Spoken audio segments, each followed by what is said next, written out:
you guys. Have you ever met someone who's left a lasting impression on your life that you're just kind of floored by or just like, whoa, you know? Well, I had such an experience where I met this wonderful, beautiful, amazing woman. Her name is Grace Love, and I met her during Ray's Breatharian initiation. She was the one who put on the whole retreat. Like a kind of woman that you'll hardly ever meet in life. She has such interesting life experiences and things that's happened to her, and she lives in a different realm. Like she's kind of not on this earth, she's somewhere else, and yet she is here. And it was just so profound spending a day and a half with her and just seeing the world that she lives in, and it was real eye-opener for me.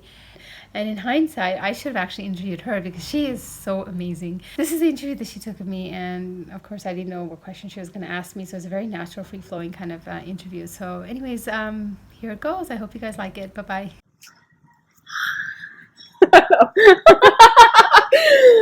So hello, we have got today the Breatharian Yogini with us today, and I thought it would be a lovely idea to ask some questions to Raki, and some maybe questions that haven't been asked before, or maybe now you want to, you're a little bit further on your journey, so you might answer the same questions in a different way. So, and I'm really inspired by your journey, and I feel really blessed that we were able to connect in Australia together, and now we're in Mount Shasta. Yeah, we're in Mount Shasta. We can't see the mountain, but we're in Mount Shasta. Yeah. So, yeah. Okay. So, I don't know. Obviously, people who might be watching this video, they might have seen some of your videos before. Maybe they haven't. So I don't want to go too deep into something that is already on the other videos that we shared. Right. But perhaps we can just put it like share like from a bigger perspective, your journey. Okay. From maybe even before I met you, because I met Raki last year in August 2018, and that was a Grey Mouse. 2018, right? Yes. Yeah, August 2018. Yes. At the Grey Mouse 9-day Breatharian initiation. And yes, and you have been Breatharian since, not consuming any solid foods. No solid foods, only on liquids. Yeah, that's right. So, can you tell us, like, what made you decide to do this process? Well, I was online and I heard this thing called Breatharianism, and I saw an interview with Ray, and it's just something about the whole concept of not having to eat to survive just struck in me, and I was like, oh my God, is this actually possible? If it's possible, I want to do it. So, and it was just, there's no stopping, there was no looking back, because I tried to do as much research as I could, and I was like, oh my God, what is this thing? Is it possible? Is it possible? And I was just hooked. I was hooked, and I was like, okay, when is this retreats? And then I went to one of the retreats. Yes. But you're saying that you had this, when you heard about it, that if it's possible, I want to do it. Yeah. So why did you want to do it? Because some other people. Well, see, I was already on this health journey. I used to eat meat, then I went to becoming a vegetarian, then a vegan, and then I was doing this whole raw vegan. I was always very health conscious, and I always knew that there's so many toxins in our environment. There's toxins in our food, and it's just like, well, wouldn't it be nice to live a toxic-free life? And wouldn't it be nice to live without food, not to be a slave to food? And it was just something so refreshing, and so it's such a freedom to live that way, kind of. So I was like, I'd like to do that. That'd be great. So it was like a calling for me. It's like even if I didn't want to do it, like I had to do it. It was like, you have to do it. You had to do it. Yes. There's a lot of people talk about it, the calling. Whatever we do in life, really, isn't it? Yeah. It's a calling. It's a calling. Yeah. And also, when we say about a calling, right? Yeah. Where do you think this calling comes from? Where does this calling come from? I don't know. I feel maybe the planet needs people to be on a higher vibrational frequency or something like that, and I just feel that maybe that's what my calling is, to kind of helping the planet. Yeah, helping the planet, and this is just my way of doing that. and just as I do it, I just feel that if I can do it, anyone can do it. It could be anyone's journey. Yeah, it can just spread. It could, and so if I can help others or be an inspiration to others, then that's all. I don't definitely really. So I just that's all. I just feel like if any way I can help, then that's why I do what I do in terms of the videos that I put on. Yes, awesome. Okay, so if I could ask you, just imagine myself before I done my process, trying to help everyone else who hasn't done the process. When we talk about that, it's great to do the process and then start this journey with some guidance and things like that. So you've done the Ray Miles process, right? Yes. And then there's some guidelines that Ray gives, and how to follow up, and a lot of people do, and a lot of people become pranic on their own terms, if you may. So you have chosen the path to not touch any solid foods at all, and just go full on and just the liquids, right? I feel like that's kind of something I can hold on to.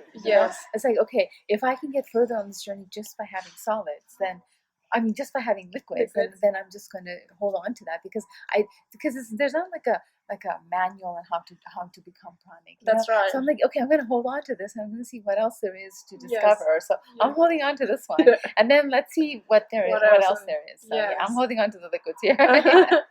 So can you tell us how this whole, it's over a year now. How has this journey on liquids has been for you? Because I imagine, for me in the past, when I wanted to do particular, let's say adventure, or I don't want to call it a fast, but let's say a juice, or a month or whatever. Right. Things were coming up for me, and things happening, and so how were you coping with it? What were challenges? How were your journey look like? Well, when it was difficult to begin with because obviously there are food cravings and people are eating and you're smelling and you want to eat, and so all that was there as well. So that was difficult. I fortunately didn't have any detoxing symptoms per se. Like I didn't get sick, or I didn't have that like feeling weak or any of those kinds of symptoms. So I just, as soon as I finished the retreat, I was ready to go and say, okay, I'm going to do it. And there was no looking back. So basically I stuck to the liquids, and I don't know if I'm answering your question, but how was my journey in the sense that like from there, from when you after the process, you made a decision, okay, I'm going to be just on liquids. Right? And how was my journey? And how was your journey up to now when you're on liquids now? Well, have you so many things in terms of physically, so many things have happened. In terms of mentally, so many emotionally. There's so many changes that have taken place, and I feel like I've been on warp speed. I'm just like, whoa, like so many things are happening, and so just being on liquids, I feel that so many things have happened. So in terms of what happened initially was really difficult. I know when you go through the process, it's really difficult in the beginning because you're losing a lot of weight. You're not looking the same as you do, and then people have a lot of comments and things that they have to, tell you about, like, you're looking sick, and do you have cancer, and do you have, all kinds of stuff about your well-being, and it may come out of a sense of concern for you, but nonetheless it hurts because, it's like, oh God, I'm looking horrible. What's going on right now? Those kinds of things. Your clothes don't fit, and, all that kind of stuff happens. And then your body adjusts, and you slowly find your way. And then, sometimes you do one heavier liquid, sometimes you want lighter liquids, but liquids nonetheless, so you kind of give. So when you see someone eating something, you're like, well, I'd like to have that too, like, but I'm like, okay, well, there's this liquid that I like. Why don't I have that instead? And just kind of appease yourself and satisfy yourself. Like, I can't have that, but I'll have this thing, So that kind of stuff out. So you find little tricks to kind of manage to stay on liquids anyway. And I think another thing that's happened is that I kind of made my environment really like stress-free, where I try to make it stress-free. So to not have, people have jobs and things that they have to do that causes stress and anxiety and family and, so I have tried to kind of eliminate all that and try to go as far on my journey as possible. So that's what I tried to do. Because I think having, all the daily real life stresses can even make it more difficult to go on this journey, because stress and whatever, it's like, oh, there's some food, let me just eat it, because food has so much more to us than just nourishment.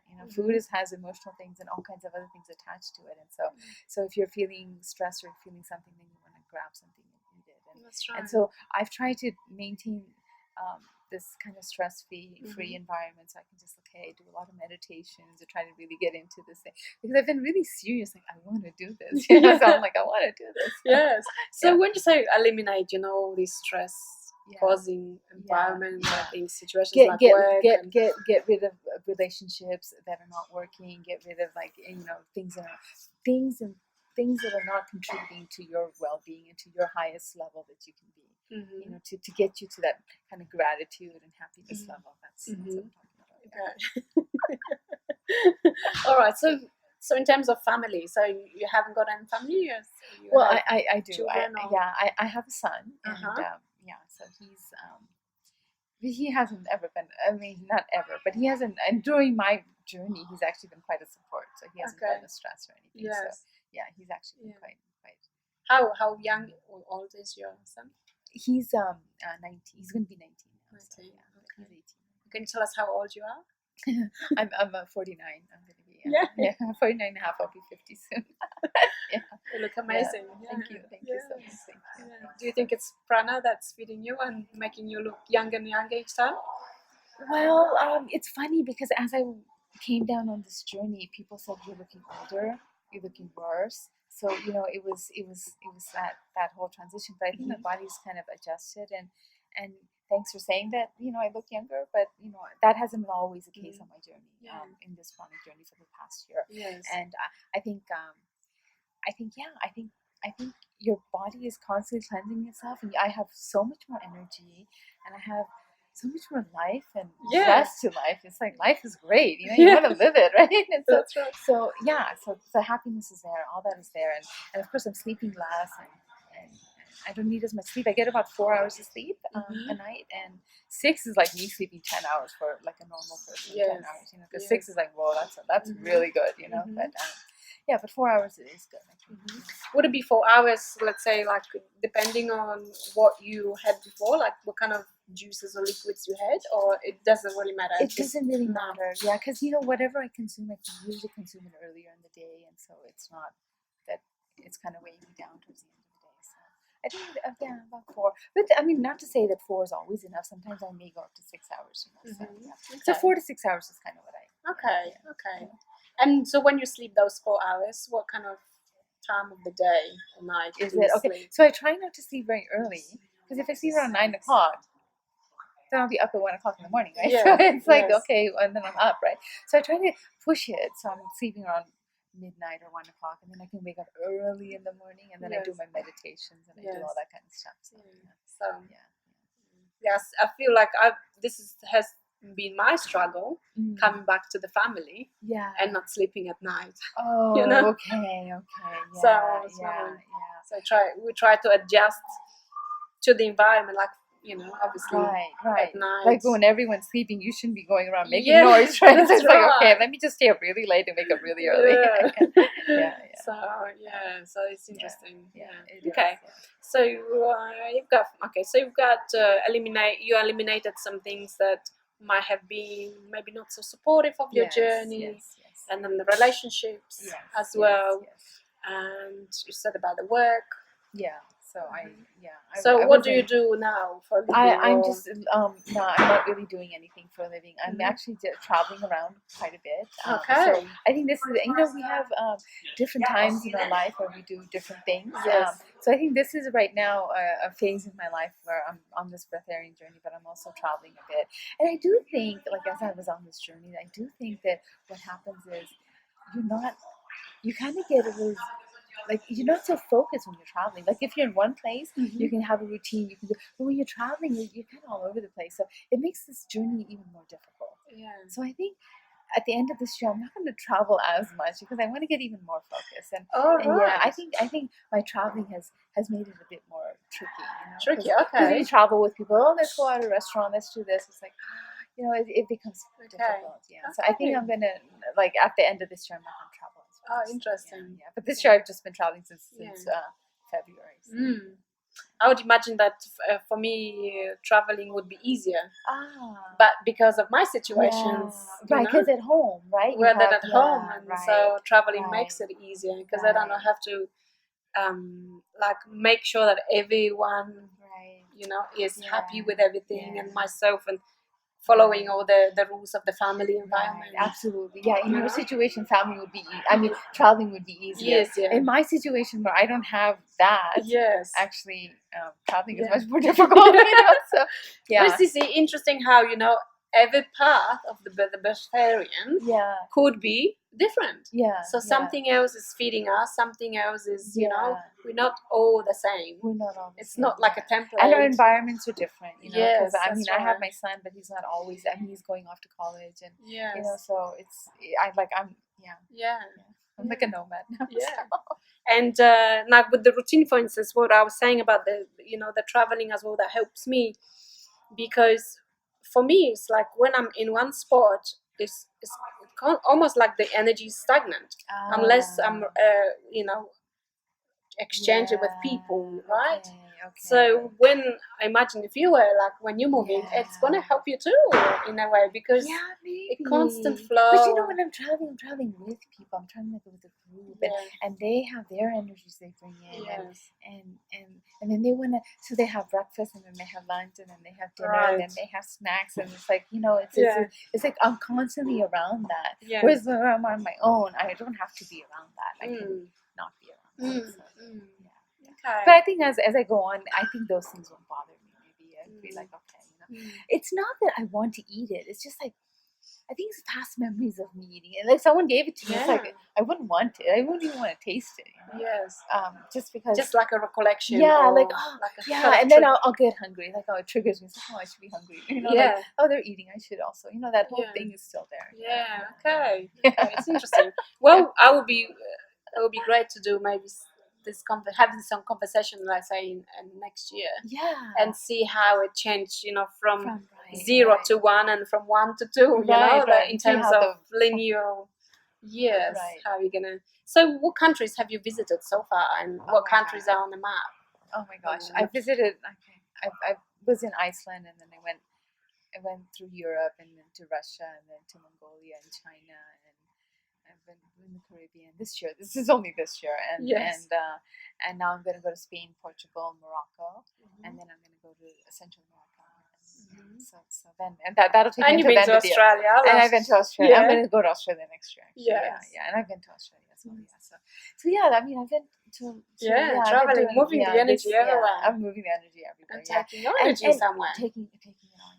And the traveling has been interesting because so that's another thing I want to mention. Like when I go out and we're with the group and people are all having dinner, then I'll order a soup. And when I order a soup, everyone's okay with that. It's not like, how come you're not eating? I don't get any of that. So people seem to be okay if you just order a soup. Yes. Because they feel like, at least she's eating, right? It sounds like she's like some weirdo that's kind of I mean, they may think that, but they don't really tell me that, and I'm okay with that. Yeah, so, that's right. Yeah. So do you find like in your path the last year, hasn't been like a lot of people thought like that there was something unusual about your journey? You mean like my friends and family? Yeah, friends and family. Like you mentioned the strangers that. I think the first thing is, you've lost so much weight. What happened? Why are you losing so much weight? I think that's the first thing that hits people is that I've lost weight, and then the second thing is, why are you doing this? And then I think I've been fortunate because I'm from an Indian background that when this whole prana thing, they don't think, oh God, she's lost her mind. They kind of understand, and so I think I've been extremely fortunate because of that. Otherwise, I don't know how to deal with family and all that. It would be very difficult. But I think my journey has been a bit easier because my family has been accepting of this whole pranic thing. It's like, okay, prana, okay, Yes. Yeah. So what's the in India? What is the concept of prana? How do they understand it? Well, they do know. I mean, all Indians know that there are yogis in the Himalayas who are living on this energy, this pranic energy, and so that's something that they know that's happened. And even my mom, she's like, yeah, when I was younger, these yogis used to come down from the mountains, and they would be like naked walking down the street, and and so they wouldn't eat anything and stuff. So that's in their consciousness. They know about it. So when my mom tells my relatives, they don't feel like, oh, that's like, they just kind of leave me alone. So yes, okay, yeah. it's almost like a real yogi, just in the Western world, right, right. Because you do yoga too, right? I do yoga. Yeah. I do yoga as well. So have you noticed any differences in your yoga practice before being? Oh my God, my breatharian and stamina after? is so much better. Okay. I can go on and doing the yoga poses, and the flexibility is there as well. So I don't get tired as easily. Yeah, I have more stamina now. Yeah, wow, that's pretty cool. Maybe because I weigh less, so I have more. But I don't know what it is. But yeah, I do have. Everyone go Pranic. Yeah, have more stamina. Right? Yeah, exactly. Yeah. And and people also say, oh, also like when I'm traveling with my son, they think that I'm the older sister and he's my brother, or they'll think that somehow they're a couple or something. Yes. The kind of pairs. Yes. But not very often do they think that I'm my son's mother, kind of thing. Yes. But I mean, some people do, but I do get a lot of the other stuff. Yes, well, that's so, right. Yeah, so it's kind of I think because also I've become thinner, slimmer, and so that kind of goes with the younger body where you're slimmer and so if you're bigger, then goes with kind of generally speaking. Yes. The mainstream is like that. Yeah, and even I think Ray also talks about why do we put on weight after we're 30. Yeah. It's not like we have to, right? Right. Right. Yeah. So there is this concept and the belief that that's what normally happens. Yes. Reach some like a menopause or this particular stage. And because of a belief, we're actually making it a reality for ourselves. That's right. Those are all interesting things. Yeah. Okay. So what in terms of your beliefs, because you were born in India, right? Yeah. So your parents are Indian, and so the cultural background. So has anything changed in terms of, your faith or religion beliefs in terms from the beginning to like now, to shift these? I was never religious. So I know my parents were Hindus in my family and all that, but I never really was religious or anything. So, but what I have seen happening recently is a lot of synchronicities are happening. Things are falling into place, and things that I want is kind of materializing, and that is really freaking me out. It's like, oh my God, is it really God up there? Like, what is happening here? So I'll put something out there, and somehow, it does come in. Yes. So can you give us like an example? What happened recently that you just thought, oh, it would be nice to this happened, and then so many things happen. Like one thing I did a video on, that was a synchronicity. Like some of the financial things, like I was like, I wish that something like this, it would happen, and then slowly, like it's happening, and it happened, and I did a video on this. I was on my way to Vienna, and it was just synchronicity. The train broke down. I had like no currency, local currency, and I went out to get a taxi, and there were no taxi stands or taxi or anything there. No one spoke English, and I looked in the distance, like about a block away, and there was a taxi getting people into the taxi. And I asked the taxi guy, the driver, I said, is there another taxi that I can take? And he's like, no, whatever.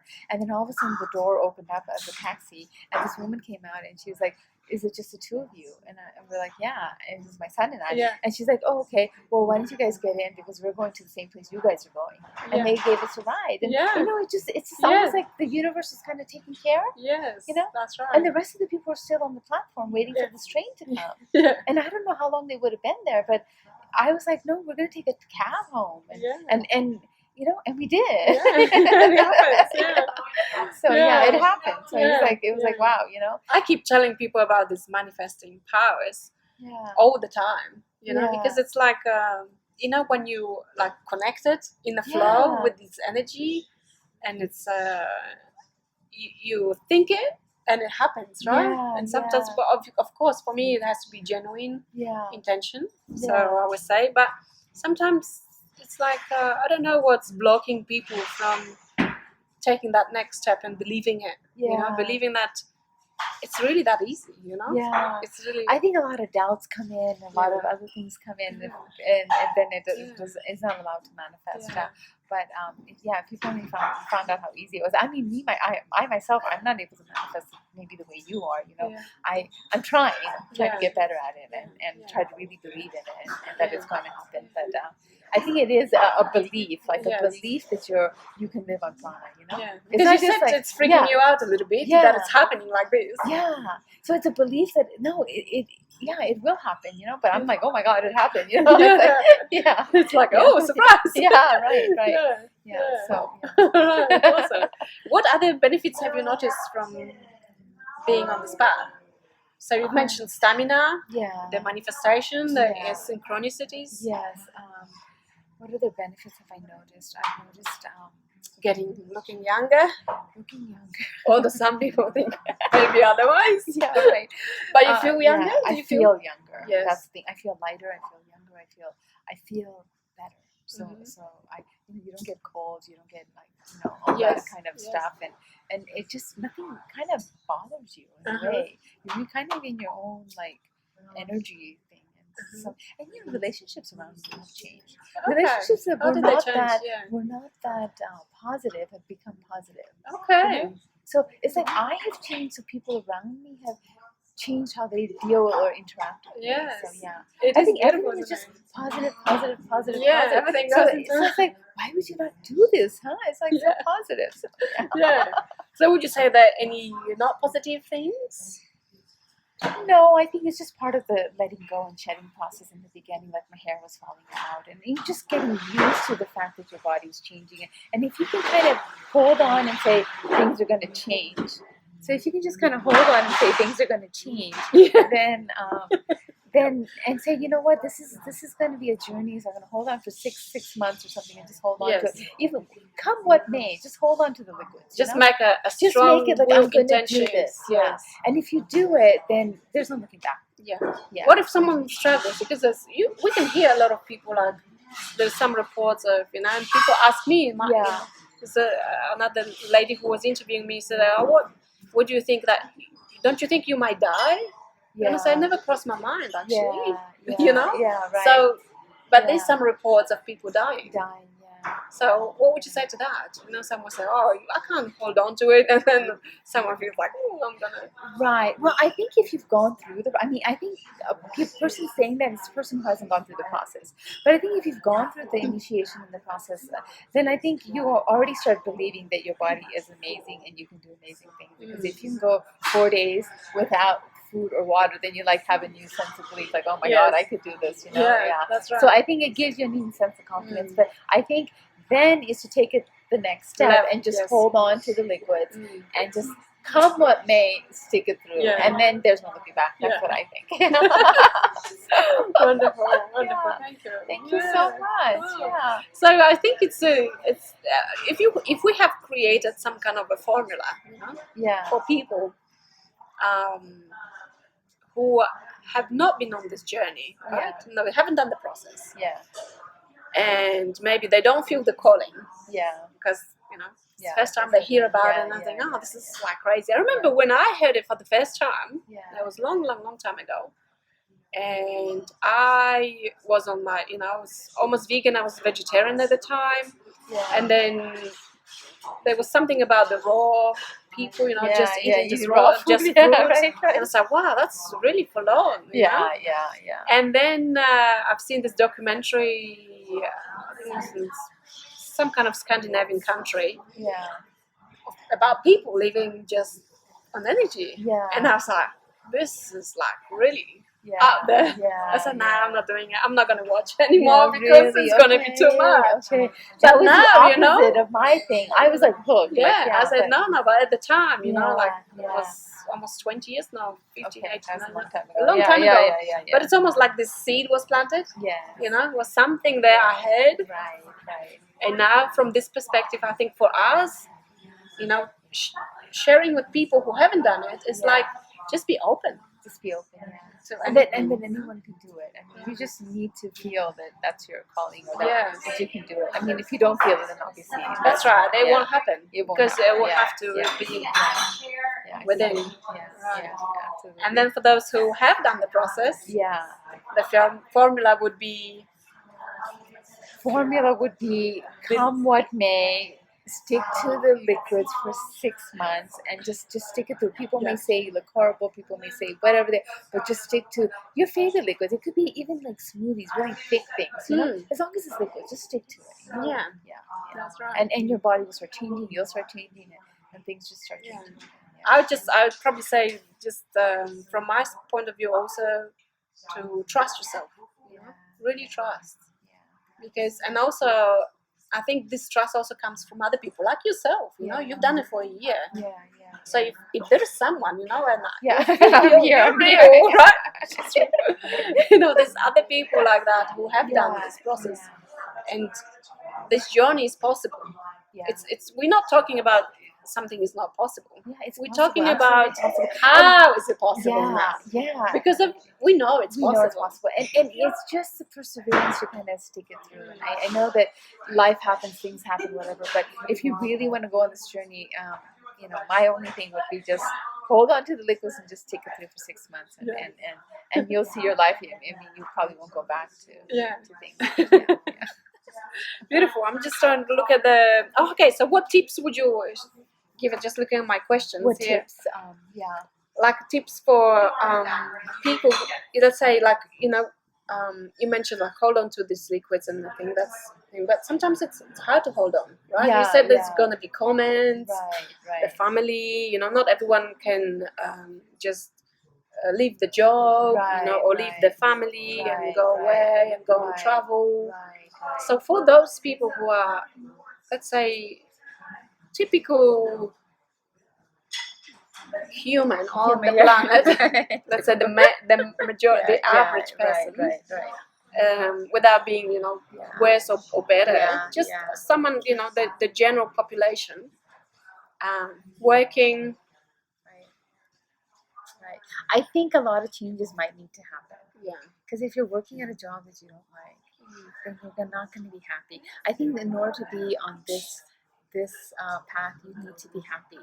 So I think if you're happy with your spouse, if you're happy with your job, if you're happy with the kids, you know, but if you're not happy, then it's just going to hit you in the face. Right? So you may need to change jobs. You may need to change your spouse. Right? You know, I mean, you may need to make changes in order to get to that level of you know, nourishment, because I think you have to be at a very happy space in your life and in a very positive space, and I think that's where you're at your highest vibrational frequency, and I think that's when things just start flowing and happening, and so that's my tip, and I know may not be feasible for everyone, but I think if you want to go on this path, then the only way to do it is to surround yourself with positivity. And I think you're bringing up just such an important a point on this journey, because I have noticed the same thing, and sometimes, like in the past, and from other people who have been on this journey or who haven't been on this journey, is sometimes it's like you think that is going on the vegan diet or raw fruitarian diet or being pranic, that this will bring you happiness and some enlightenment, right? Well, in a sense, it will bring some for you to make that change in your life, right? But I think what you're saying and what I have discovered as well, that in order to go there, it's like you already have to be at some point in your life. You have to, you know, you have to clean your plate out. That's right. So before my my first Breatharian initiation with Ray, I kind of cleared my plate out because I didn't want to come back to an environment where I was struggling, and I knew that this was very important to me, and I was like, okay, I want to make this thing happen. So I cleared things out, and I said, okay, I'm ready now. Let's do it. I know the journey's going to be difficult. Like, you know, initially it's difficult, and I didn't want to make it more difficult on myself by having extra baggage or negative energy on me.